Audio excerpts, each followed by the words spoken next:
भारत माता की।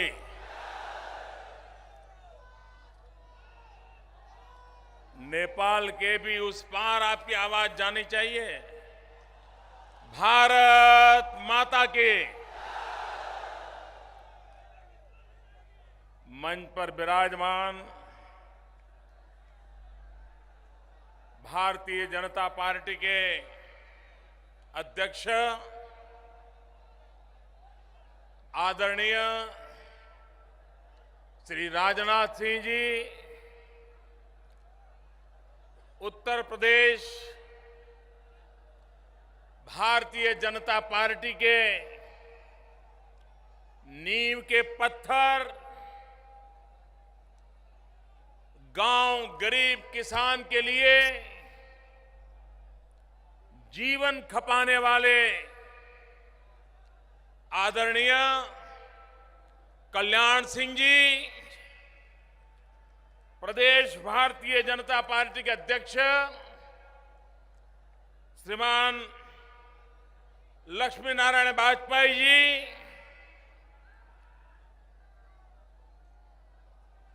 बाबा योगी आदित्यनाथ जी,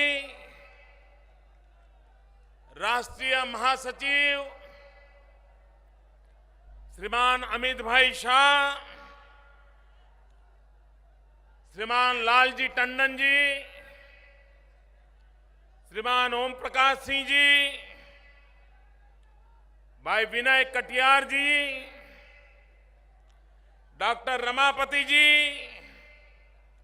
श्रीमान सूर्य प्रताप जी, मंच पर विराजमान भाजपा के सभी वरिष्ठ महानुभाव और विशाल संख्या में पधारे हुए मेरे प्यारे भाई और बहनों,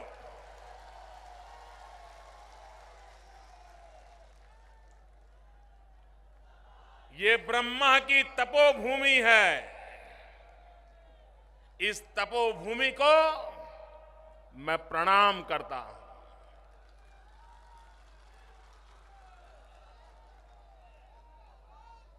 मेरे जीवन में ब्रह्मा जी की इस तपोभूमि का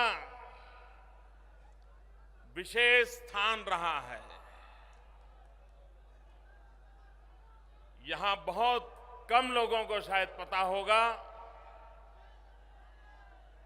जब मैं भारतीय जनता पार्टी के संगठन महासचिव के रूप में कार्य कर रहा था, उस समय 2001 में यहां की चुनावी तैयारियों को लेकर के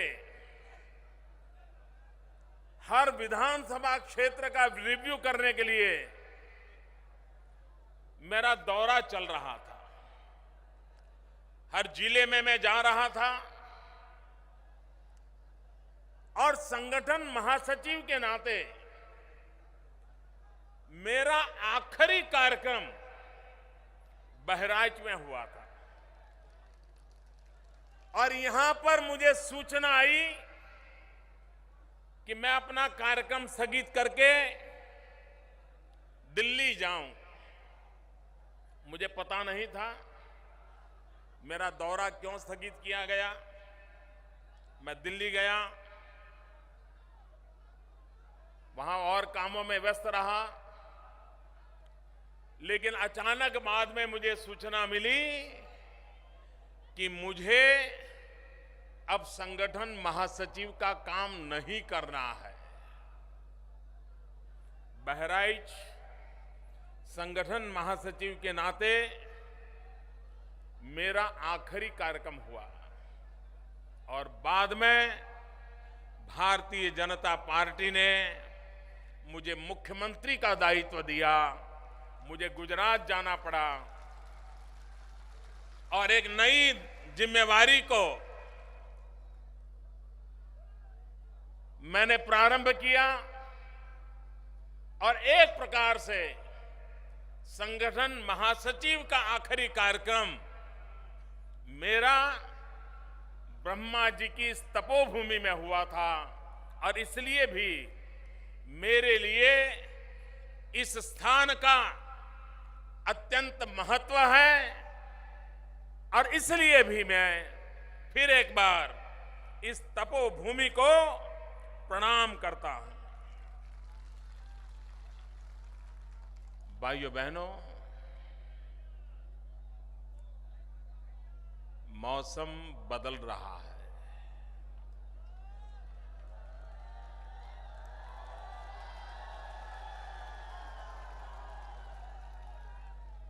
बहुत तेजी से बदल रहा है। सिर्फ बहराइच में नहीं, कश्मीर से कन्याकुमारी पूरे हिंदुस्तान का मौसम बदल रहा है।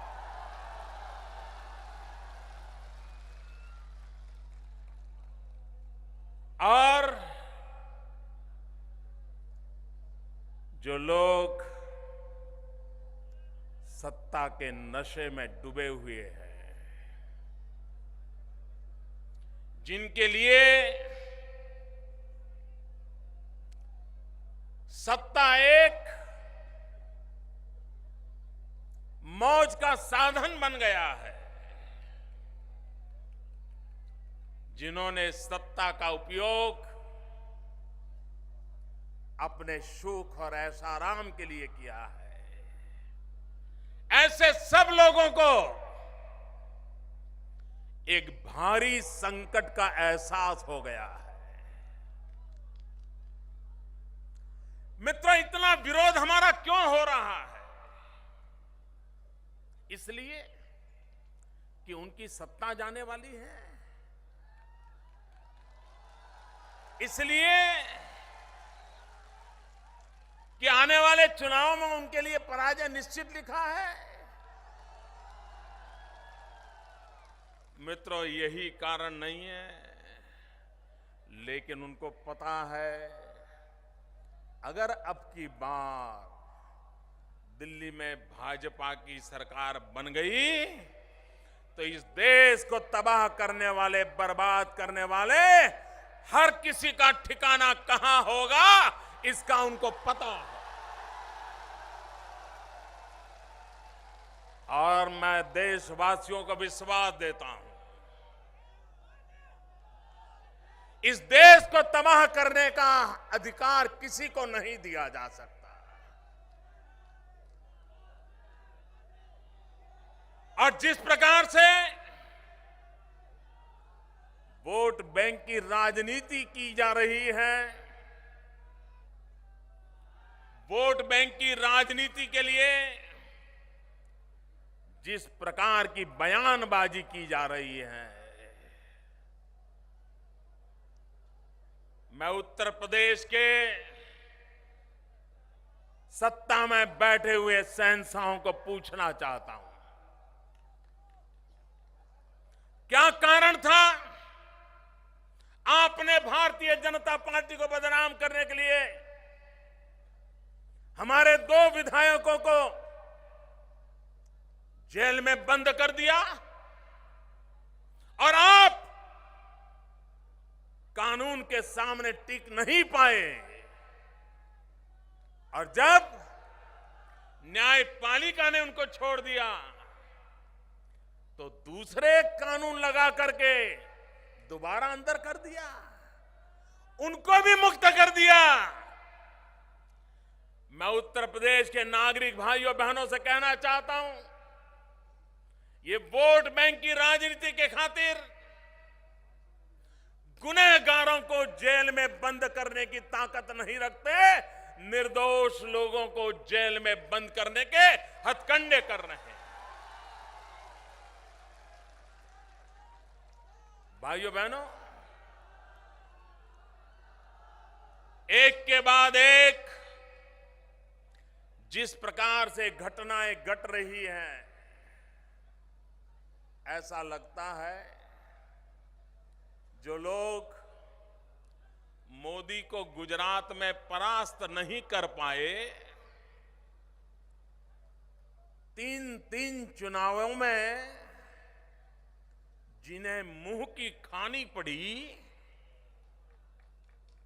जो अपनी इज्जत बचा नहीं पाए,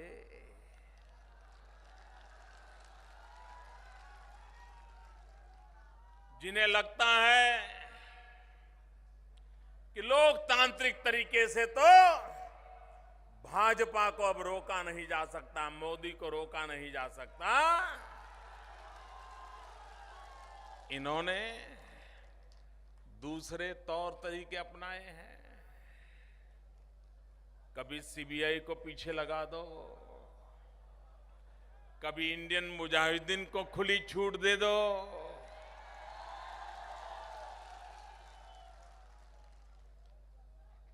ये बम बंदूक और पिस्तौल के सहारे राजनीति करने वाले कान खोल करके सुन ले।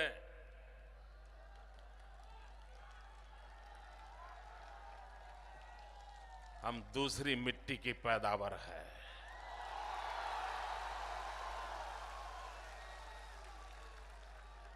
न हम आतंकवादियों से झुके हैं, न आतंकवादियों से झुकने वाले हैं। हम आतंकवादियों को झुका कर रहेंगे, जड़ मूल से साफ करके रहेंगे। निर्दोष नागरिकों पर जुल्म नहीं होना चाहिए। अगर हिम्मत है, लोकतांत्रिक तरीके से मुकाबला करो,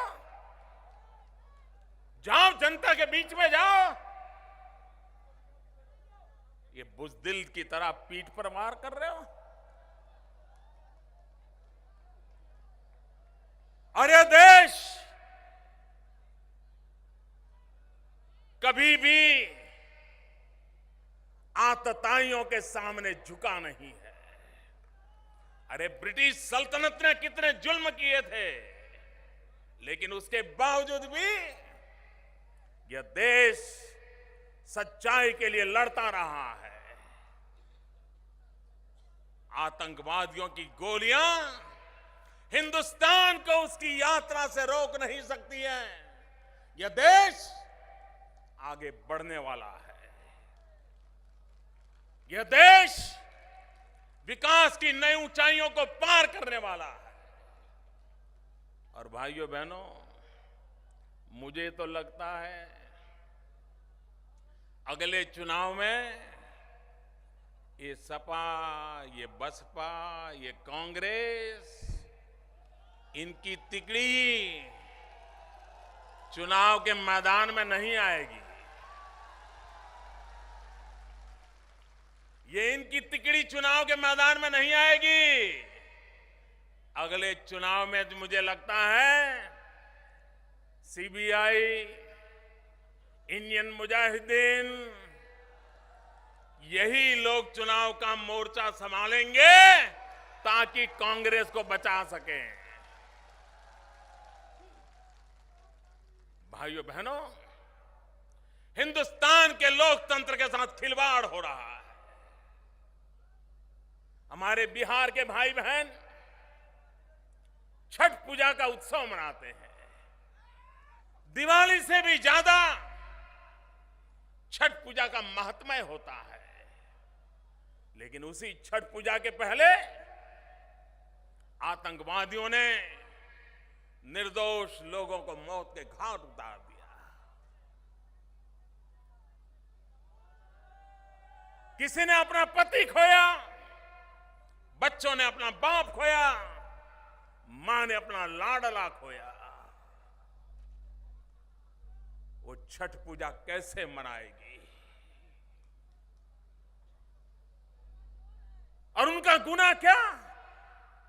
उनका यही गुनाह, वो भारत मां की जय बोलते थे और इसलिए उनको मौत के घाट उतार दिया जाए। क्या लोकतंत्र में हिंसा को जगह होती है? आतंकवाद को जगह होती है? बम बंदूक की राजनीति को जगह होती है? भाइयों बहनों, लोकतंत्र में हिंसा का कोई स्थान नहीं होता है। लोकतंत्र में हर एक को अपनी आवाज उठाने का अधिकार होता है और इसलिए भाइयों बहनों, इस देश में लोकतंत्र पे हमले हो रहे हैं। आपको जानकर के हैरानी होगी, अभी भारत सरकार के सूचना प्रसारण मंत्रालय ने हिंदुस्तान के टीवी मीडिया वालों को एक एडवाइजरी जाहिर दी है, एक आदेश जारी किया है। क्या आदेश दिया है? आदेश इस बात का दिया है कि 15 अगस्त को प्रधानमंत्री लाल किले से भाषण कर रहे थे। ये मीडिया वालों की क्या औकात कि उन्होंने गुजरात के मुख्यमंत्री को भी टीवी पर लाइव दिखा दिया और प्रधानमंत्री के बराबर क्यों दिखा दिया? उस पर रोक लगनी चाहिए, ये हुक्म किया है मित्रों। लेकिन हुक्म कब किया? अभी एक हफ्ते पहले किया। 15 अगस्त की घटना और आदेश कर रहे हैं अभी हफ्ते पहले। हफ्ते पहले क्यों करना पड़ा? उनको चिंता प्रधानमंत्री की गरिमा की नहीं है। उनको चिंता प्रधानमंत्री का भाषण लाइव टेलीकास्ट होता है, सामने मोदी का क्यों होता है उसकी चिंता नहीं है। उनको परेशानी इस बात की हुई कि 27 अक्टूबर को पटना में राजनाथ सिंह और मोदी भाषण दे रहे थे और दिल्ली में उनके शहजादे दे रहे थे। और मीडिया वालों ने गलती ये की कि शहजादे को दिखा तो रहे थे लेकिन सुनाने नहीं देते थे। वहां दिखते थे भी मोदी, सुनाई भी देते थे मोदी। पूरी कांग्रेस पार्टी बौखला गई, बेचैन हो गई। उन्होंने आदेश जारी कर दिया, खबरदार मोदी को लाइव टेलीकास्ट किया तो। भाइयों बहनों, सवाल मोदी का नहीं है, सवाल भाजपा की रैली का नहीं है, सवाल लोकतंत्र की रक्षा का है। लोकतंत्र में विरोधी दल को भी अपनी आवाज उठाने का अधिकार है। यह हमारा गला घोंटने का प्रयास है, लेकिन दिल्ली के शहंशाह कान घुन के सोल रहो। हम टीवी के स्क्रीन पर दिखाई दे या न दिखाई दे, हम हिंदुस्तान के अवाम के दिलों में अपनी जगह बना चुके हैं।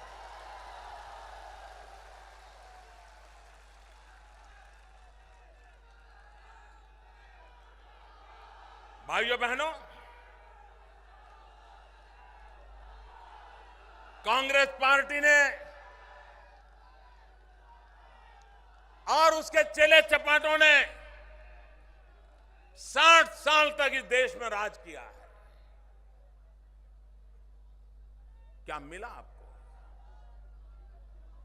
भाइयों बहनों बताइए मुझे, आपके गांव में जो गरीब है उसकी गरीबी में कोई फर्क पड़ा है?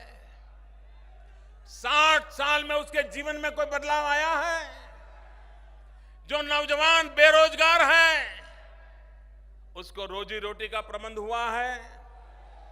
जिस खेत को पानी चाहिए उसे पानी मिला है? जिस बीमार को दवाई चाहिए दवाई मिली है?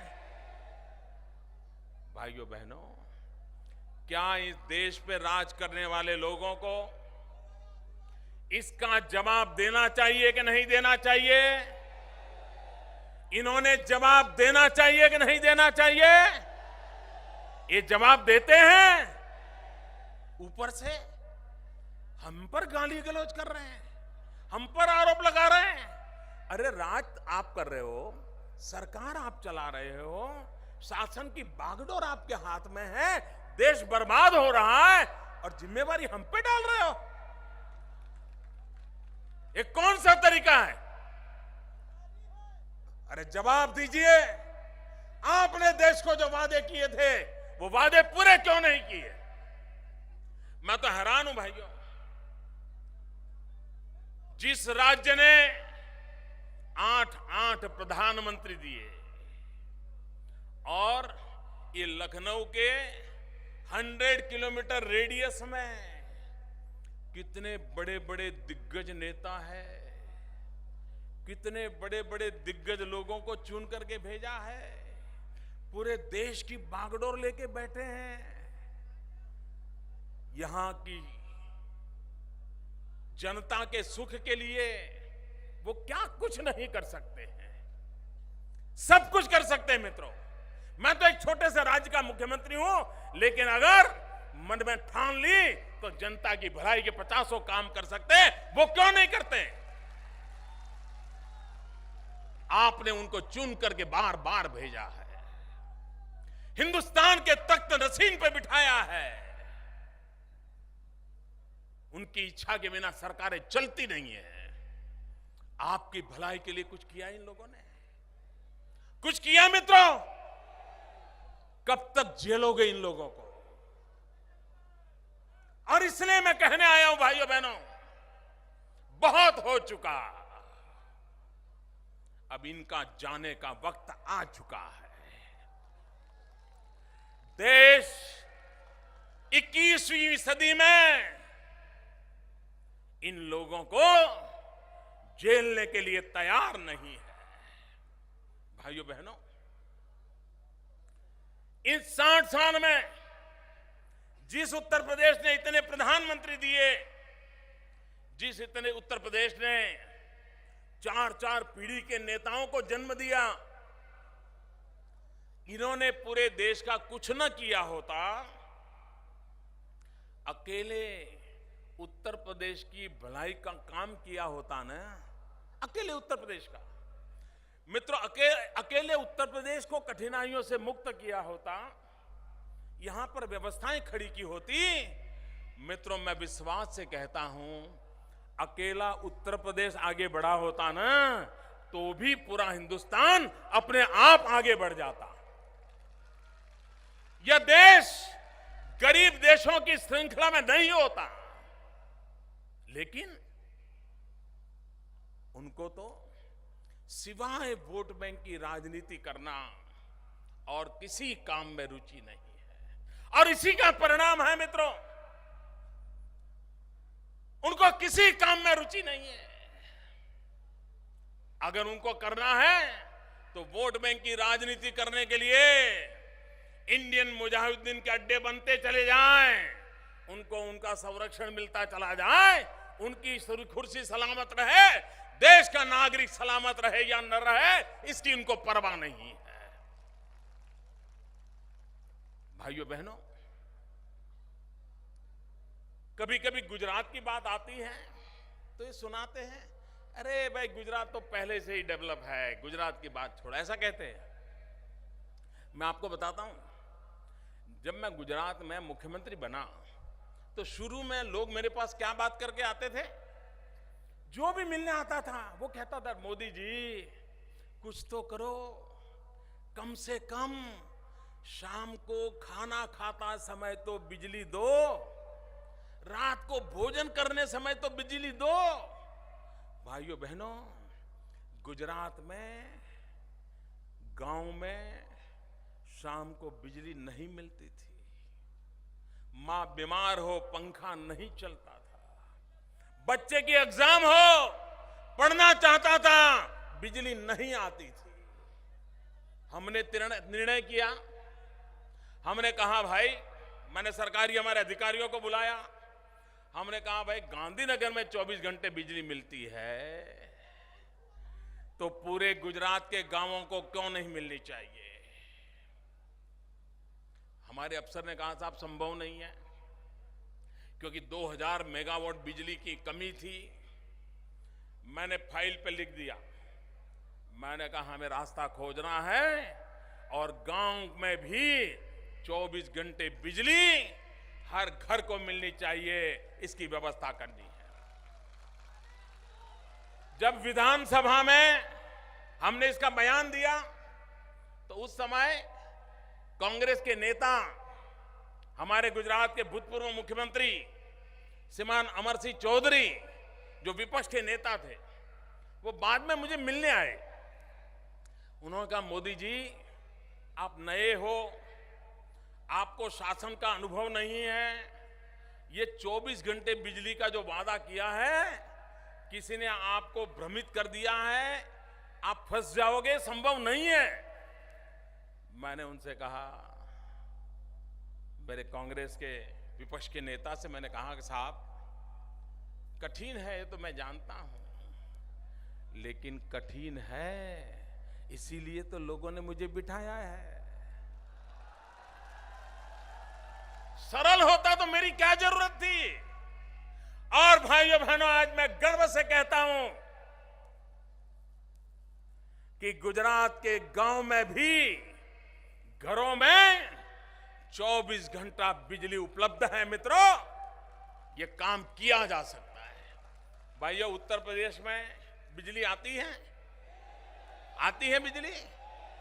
मित्रों, मैं जब यहां संगठन के लिए उत्तर प्रदेश में दौरा करता था तो यहां लोग बातें जो करते थे मैं सुन के हैरान था। लोग कहते थे, अंदर अंदर बात करते हैं ना, बोलते थे, यार मेरे यहां पिछले मंगल को आई थी। वो कहता है, यार तेरे यहां आई थी, यार हमारे यहां तो 1 हफ्ते से आई नहीं है।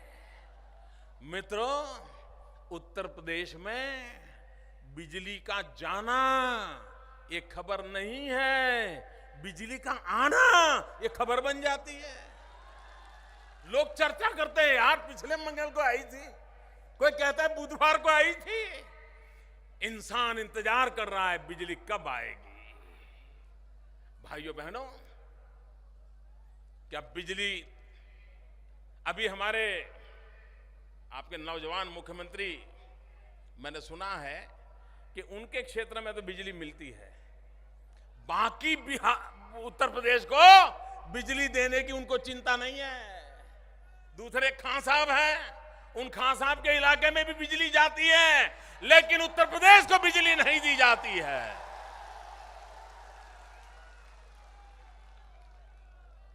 मित्रों, शासक वो होता है पहले जनता को पहुंचाए और बाद में बचे तो खुद के लिए उपयोग करे, वो शासक होता है।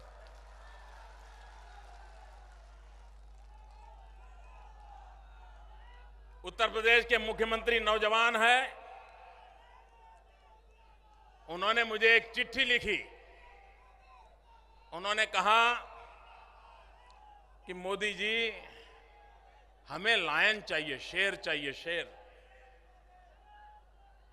उनको लगा होगा कि मोदी जी शेर की तरह दहाड़ते हैं तो हम भी यहां लायन ले आएंगे तो हम भी दहाड़ेंगे। यहां पहले मुख्यमंत्री थे, उनको हाथी का प्रेम था, अभी के मुख्यमंत्री को लायन का प्रेम है, वो लायन सफारी बना रहे हैं। उत्तर प्रदेश के लोगों को रोजी रोटी मिले या न मिले, वो लायन सफारी बना रहे हैं। मेरे मन में विचार आया, काश अच्छा होता कि उत्तर प्रदेश के मुख्यमंत्री गुजरात से सिर्फ लायन नहीं, लायन उन्होंने मांगे हैं, हमने दिए भी है, सिर्फ लायन नहीं, वो गिर की गाय मांगते, यहां के किसानों को गिर की गाय देते, वे हमसे बिजली मांगते, उत्तर प्रदेश के गांवों को, गरीब के घर तक बिजली देते, वे हमसे अमूल जैसा डेयरी का पूरा नेटवर्क की समझ मांगते, यहां के गरीब किसान जो पशुपालन करता है उनको जीवन में कभी कठिनाई ना आती, ऐसी कुछ बात मांगते, नहीं मांगा। इसके लिए भी समझ चाहिए ना, इसके लिए भी तो पता होना चाहिए ना कि भाई जनता के हितों के लिए क्या है। भाइयों बहनों, हिंदुस्तान के अंदर मैं देख रहा हूं यहां 2 दल ऐसे हैं, सपा और बसपा, इन दोनों के बराबर की स्पर्धा चलती है और स्पर्धा किस बात की चलती है? उनके बीच में स्पर्धा इस बात की चलती है कि सबसे ज्यादा क्रिमिनल किसके खेमे में है। क्रिमिनलों को जमा करने की स्पर्धा चल रही है। इनके बीच में स्पर्धा चलती है कि तुमने 2000 करोड़ बनाए, हम 2500 करोड़ बनाएंगे। तूने 5000 करोड़ बनाए, हम 7,000 करोड़ बनाएंगे। करप्शन की स्पर्धा चल रही है मित्रों। ये ऐसे दल हैं जिनको आपका भला कैसे हो, आपकी समस्याओं का समाधान कैसे हो, इसकी स्पर्धा करने की रुचि नहीं है। और इसलिए भाइयों बहनों, आप देखिए, सपा बसपा दोनों दिल्ली की सरकार को बचा रहे हैं, टिकाए रखे हैं। उनको पता है कि उनके समर्थन के बिना दिल्ली की सरकार नहीं चल सकती है। अगर इनकी इतनी ताकत है तो वो चाहें तो दिल्ली सरकार को झुका सकते हैं कि नहीं झुका सकते? भैया, झुका सकते हैं कि नहीं झुका सकते हैं? वे उत्तर प्रदेश की जनता के लिए रेल मांगे तो रेल मिल सकती है कि नहीं मिल सकती है? वे बहराइच के लिए एयरपोर्ट मांगे तो एयरपोर्ट चालू हो सकता है कि नहीं हो सकता है? वे बहराइच के लिए रेल मांगे, मिल सकती है नहीं मिल सकती? वो यहां गन्ने के किसानों के लिए दाम मांगे, मिल सकते हैं कि नहीं मिल सकते? वो यहां के नौजवानों के लिए रोजगार मांगे, मिल सकते हैं कि नहीं मिल सकते? लेकिन ये नहीं मांग रहे हैं। आपने देखा होगा, सपा और बसपा इतना समर्थन करने के बावजूद भी उत्तर प्रदेश के लिए कुछ नहीं मांग रहे हैं। मांग रहे हैं तो क्या मांग रहे हैं? आपने देखा होगा, बंगाल से ममता दीदी बंगाल के लिए मांगती है, लड़ती है, दिल्ली से लड़ती है, लेकिन उत्तर प्रदेश के सपा बसपा के नेता दिल्ली की सरकार को बचा के रखते हैं, लेकिन ये चीजें नहीं मांगते हैं। मांगते हैं तो क्या मांगते हैं? सीबीआई में मदद मांगते हैं, सीबीआई से छुटकारा मांगते हैं। सीबीआई से बचने के सिवाय वो अपने बचाव के लिए मांग रहे हैं, उत्तर प्रदेश की भलाई के लिए नहीं मांग रहे हैं। भाइयों बहनों, ये कितने स्वार्थी हैं, मैं नमूना दिखाता हूं। आपने देखा होगा, हिंदुस्तान के एक महान कलाकार, मैं जिनका बहुत आदर करता हूं, उनका उन्होंने क्या उपयोग किया? अपनी पार्टी की भलाई के लिए उत्तर प्रदेश में है दम, ये गीत गाते रहे। क्यों? क्योंकि चुनाव जीत जाए, हर चीज खुद के लिए। उसी महान कलाकार का हमने क्या उपयोग किया? हमने कहा कुछ दिन तो बिताओ गुजरात में। वो आज हमारे टूरिज्म का काम कर रहे हैं और उनकी बदौलत आज मेरे गुजरात का टूरिज्म तेज गति से बढ़ रहा है। हमें किसका क्या उपयोग करना चाहिए, देश की भलाई के लिए कैसे करना चाहिए, राजनीति के लिए नहीं करना चाहिए, ये हमने करके दिखाया है। उत्तर प्रदेश को नहीं आया। क्या उत्तर प्रदेश के पास ऐसी शख्सियत नहीं है? क्या उत्तर प्रदेश सरकार इन महान कलाकार के पास जाकर के उत्तर प्रदेश की भलाई के लिए मांगती तो वो समय नहीं देते, लेकिन इनको उत्तर प्रदेश की चिंता नहीं है। इन्हें तो अपने परिवार की चिंता, अपनी कुर्सी की चिंता, अपनी राजगद्दी सलामत रहे, इसके सिवाय उनका कोई एजेंडा नहीं है भाइयों बहनों। और इसलिए मैं कहता हूं, चाहे नाम कांग्रेस हो, चाहे नाम एसपी सपा हो, चाहे नाम बसपा हो, लेकिन इन तीनों का गोत्र एक है, चरित्र एक है, डीएनए एक है, मकसद एक है। इनको कभी अलग मत सोचना, इनको कभी अलग मत सोचना। भाइयों बहनों, ये कहते हैं गुजरात तो बहुत आगे है, वे आगे है। चलो गुजरात की छोड़ो, मध्य प्रदेश ये तो बीमारू राज्य माना जाता था ना। जैसा उत्तर प्रदेश का बीमारू राज्य में गिनती होती है, वैसी ही मध्य प्रदेश की बीमारू राज्य में गिनती होती है ना। उसके बावजूद भी मध्य प्रदेश की जनता ने 10 साल से भारतीय जनता पार्टी को मध्य प्रदेश की सेवा करने का अवसर दिया। और आज मैं सीना तान करके कहता हूं कि मध्य प्रदेश का किसान, जिसको पहले सिंचाई के लिए पानी नहीं मिलता था, ये हमारे शिवराज सिंह की कमाल है कि मध्य प्रदेश के किसानों को खेतों तक पानी पहुंचाने में सफलता पाई। भाइयों बहनों, जिस मध्य प्रदेश का विकास दर शिवराज सिंह के आने से पहले -4 था, उन्होंने आज हिंदुस्तान में सर्वाधिक 11% विकास दर करके एक नया इतिहास कायम कर दिया। कृषि क्षेत्र में क्रांति करके दिखाई, वहां के किसानों का भला किया। बिजली, मध्य प्रदेश में बिजली नहीं थी, अंधेरा था। 50 साल में कांग्रेस ने जितनी बिजली पैदा की, उससे ज्यादा बिजली 10 साल में शिवराज सिंह चौहान की भाजपा सरकार ने पैदा की। इतना ही नहीं, रास्ते, भाइयों बहनों, 50 साल में मध्य प्रदेश में जितने रास्ते बने थे, उससे ज्यादा रास्ते 10 साल में भाजपा के शिवराज जी ने बना दिए। बीमारू राज्य बीमारू से बाहर निकाल दिया। क्या उत्तर प्रदेश नहीं निकल सकता भाइयों? उत्तर प्रदेश निकल सकता है। उत्तर प्रदेश कठिनाइयों से बाहर निकल सकता है। भाइयों बहनों, उत्तर प्रदेश में भी बहुत ताकत है, यहां के नौजवानों में सामर्थ्य है। और मैं तो उत्तर प्रदेश की ताकत को भली भांति पहचानता हूं। उत्तर प्रदेश का कोई जिला ऐसा नहीं होगा, कोई तहसील ऐसा नहीं होगा जिसके नौजवान मेरे गुजरात में न रहते हो। इतनी मेहनत करने वाले लोग हैं, इतनी ईमानदारी से काम करने वाले लोग हैं। ये जहां भी काम करते हैं, मिट्टी का सोना बना देते हैं। ये ताकत उत्तर प्रदेश के नौजवानों में है।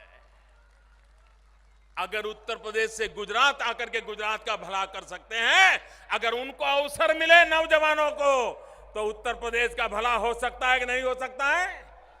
इसलिए भाइयों बहनों, हमारा मकसद है हमारे देश के नौजवानों को अवसर देना, हमारे देश के नौजवानों को ताकत देना।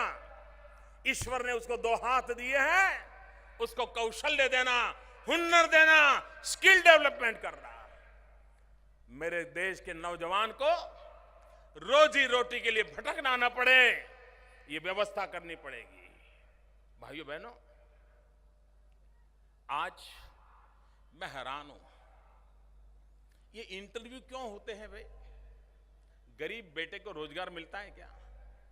जब इंटरव्यू का कॉल आता है तो वो बेचारा खोजता है किसकी सिफारिश करे, किसी की पहचान ढूंढे, किसी नेताजी का कुर्ता पकड़े, किसी बाबू के घर जाके कोई मदद ले लें, तब जाकर के नौकरी का नंबर लगेगा। ऐसा होता कि नहीं होता है?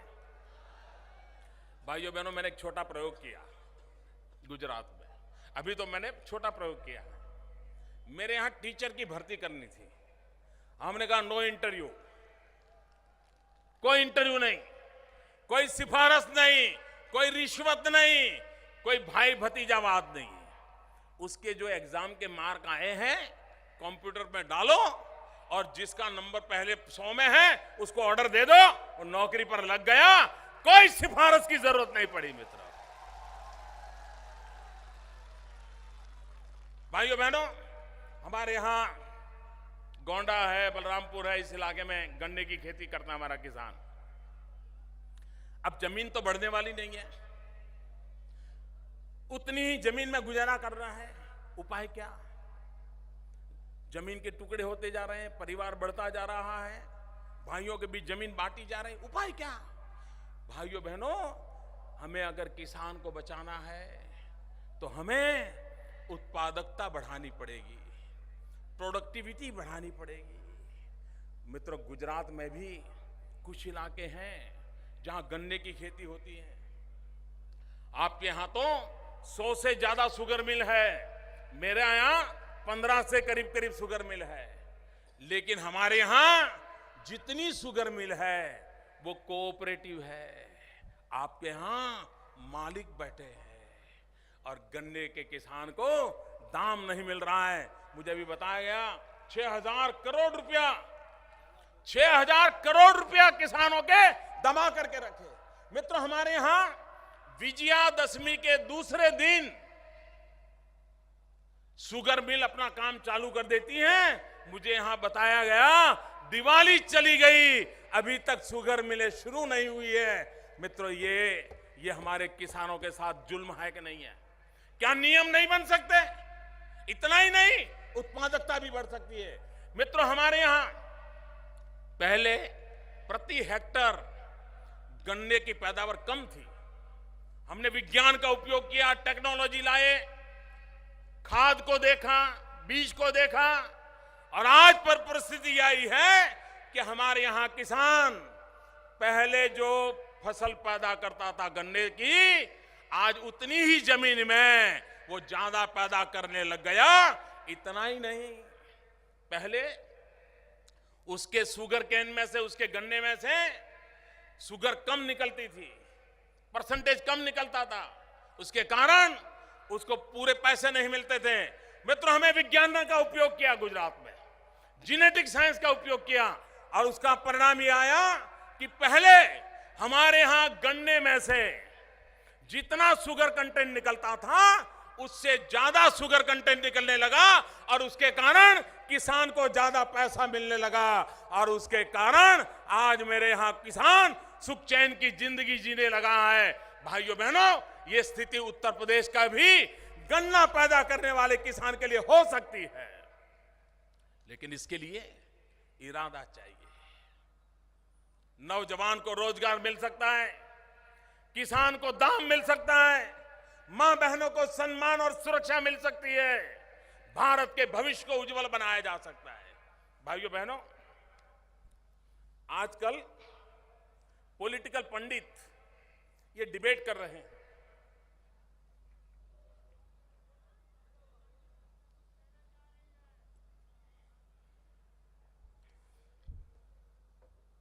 आजकल पॉलिटिकल पंडित ये डिबेट कर रहे हैं, भाई भाजपा का घोड़ा तो विनिमय है, लेकिन यहां तक पहुंचेगा, कोई कहता है वहां तक पहुंचेगा, कोई कहता है वहां तक पहुंचेगा। ये गिनती चल रही है ना, कोई 180 बोलता है, कोई 200 बोलता है, कोई 220 बोलता है। ऐसा सुना है ना आपने? सुना है ना? जो लोग राजनीतिक अस्थिरता के सवालिया निशान खड़े करते हैं, मेरे उत्तर प्रदेश के भाई, अगर उत्तर प्रदेश अकेला प्रगति करे तो पूरे हिंदुस्तान की गरीबी मिट सकती है। उसी प्रकार से अकेला उत्तर प्रदेश तय करे तो हिंदुस्तान में राजनीतिक स्थिर और मजबूत सरकार भी दे सकता है। और इसलिए हिंदुस्तान का भाग्य विजेता उत्तर प्रदेश है, हिंदुस्तान का भाग्य नियंता उत्तर प्रदेश है, राजनीतिक स्थिरता की ताकत भी उत्तर प्रदेश के पास है।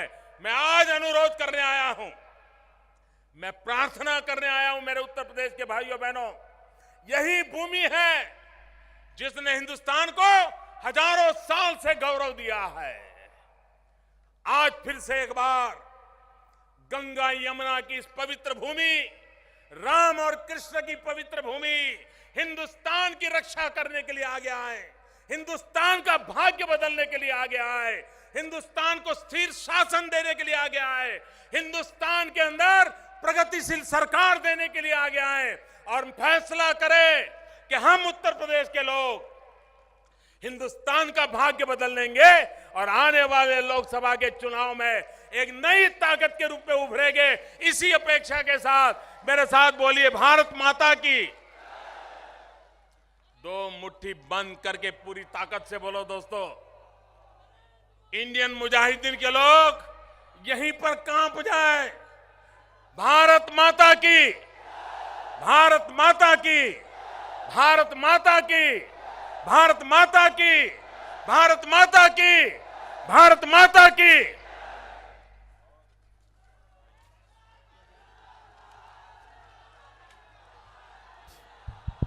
भाजपा के जिला अध्यक्ष गुलाब चंद शुक्ला जी से आग्रह करूंगा कि वो धन्यवाद ज्ञापन करें।